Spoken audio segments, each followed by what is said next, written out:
안녕하세요. 언어치료사 아이해 이명은입니다.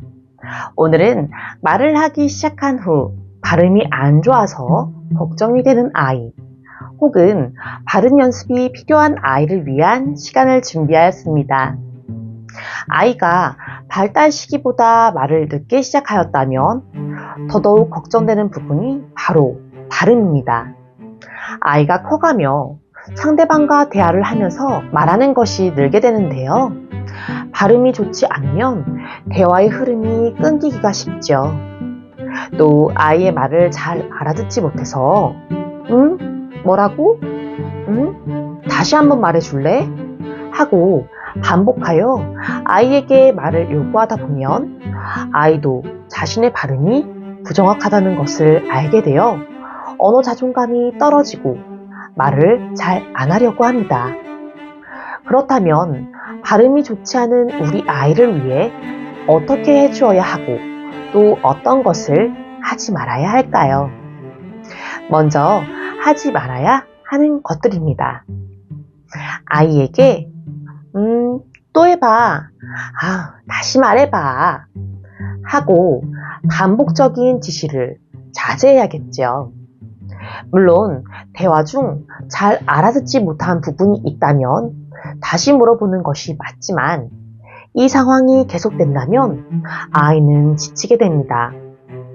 부모님께서 아이와 대화한 앞뒤 상황을 잘 보셔서 아이가 어떤 말을 하는지 예측할 수 있는 노력이 필요합니다. 그랬어. 그래? 그럼 네가 직접 해볼래? 또는 그랬구나. 가져와서 보여줘. 하고 아이에게 엄마가 방금 네가 한 말을 잘 이해하지 못했어 하는 느낌이 들지 않도록 직접 해보거나 눈앞에 가져오도록 말해주세요. 또 아이에게 어머 방금 너무 예뻤다 발음 한 번 더 해봐 하고 또 시키는 것은 금물이지요. 물 흐르듯 자연스러운 대화가 끊어지고 아이가 스스로 말하는 것에 대해 불편함이 생기게 됩니다. 또 다시 시키지 않고 아이 스스로 노력해서 말한 부분에 칭찬을 해줍니다. 우유 주세요. 말 예쁘게 잘했어. 우리 우유 먹자. 다시 한번 정확한 발음을 들려주며 아이 말에 호응해주면 아이는 더 좋아하겠지요. 그렇다면 양육자의 어떤 말들이 아이의 발음에 도움이 될까요? 첫째, 특정 단어를 스스로 말한 것에 대해 칭찬해 줍니다. 아이가 말한 단어의 정확한 발음과 부정확한 발음에 상관없이 아이의 시도를 칭찬해 주는 겁니다. 늦게 발달한 조음기관은 그만큼 근육과 신경들을 쓰지 않고 있었다는 거죠. 그 근육과 신경을 쓰기 위해서는 구강 마사지도 좋지만 가장 좋은 방법은 말을 많이 하는 수다쟁이가 되게 하는 겁니다.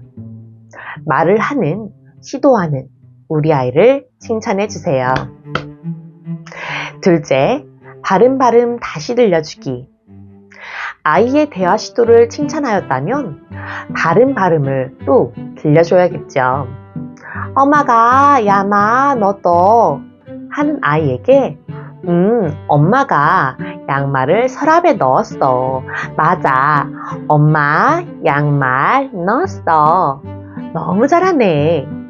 하고 정확한 발음을 음도를 넣어서 천천히 부드럽게 반복 이야기해주세요.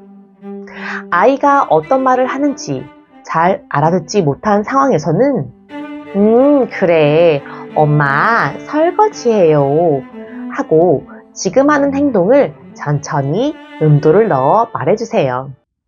아이는 엄마와 함께 말을 하며 시간을 보내고 싶은 상황입니다. 셋째, 놀이식으로 비슷한 발음 함께 연습하기.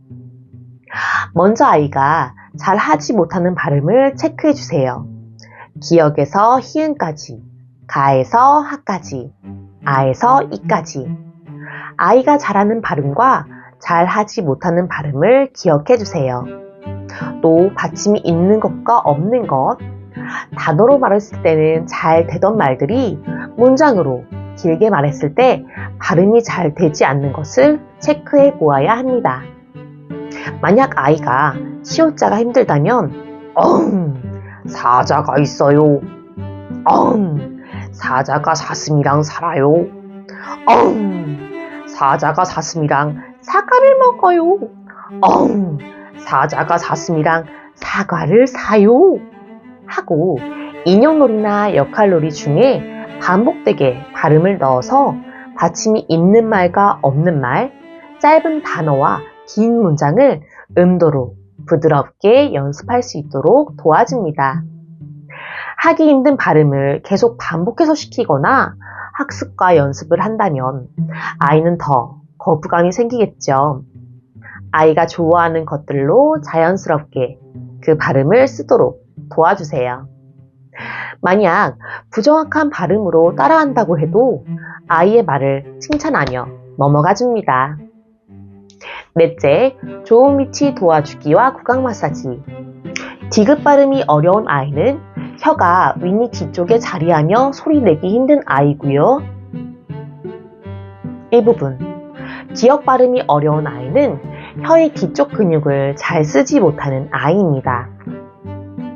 이 부분, 또 시옷 발음이 어려운 아이는 이를 담은 상태에서 날숨, 나오는 숨에 소리를 썩기 힘든 아이입니다.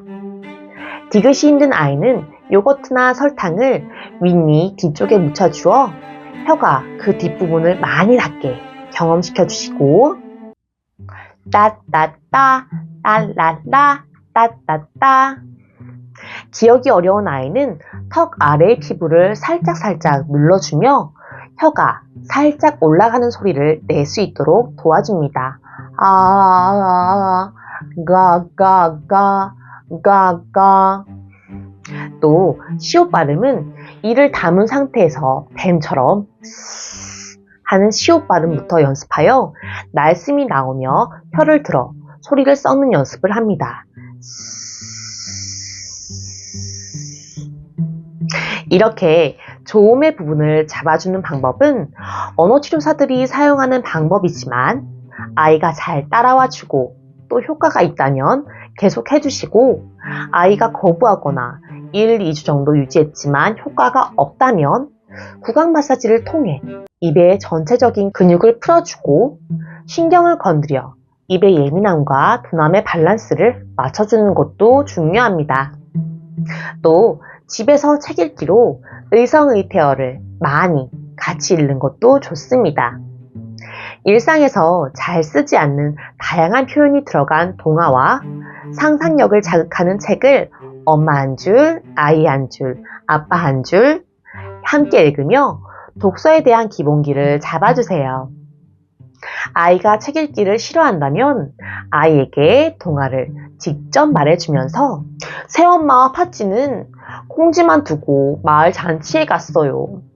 혼자 남은 콩쥐는 마음이 슬펐지만 엄마가 시킨 집안일을 해야 했어요. 콩쥐가 마음이 많이 속상했겠다. 엄마라면 너무 슬퍼서 펑펑 울었을 거야. 국진이가 콩쥐라면 어떻게 했을 것 같아? 하고 독후감을 입으로 쓰는 것처럼 내용에 대한 자신의 생각을 말할 수 있도록 유도해 줍니다. 단순히 책을 읽는 것보다 아이의 기억에 남아 스스로 주인공의 마음을 생각해 보는 것이 책을 읽으며 얻는 가장 큰 가치입니다. 아이의 말더듬은 부모의 귀에서 시작된다고 합니다. 태어나서 처음 말을 하기 시작한 아이의 발음이 완전하다면 그것 또한 이상한 일이지요. 어린 아기들이 옹알이에서 단어로, 문장으로 소리가 늘어나는 것처럼 부정확한 발음에서 예쁜 발음을 스스로 하기 위해서는 시간이 걸립니다. 가장 좋은 발음 연습은 엄마, 아빠와 함께하는 즐거운 대화입니다.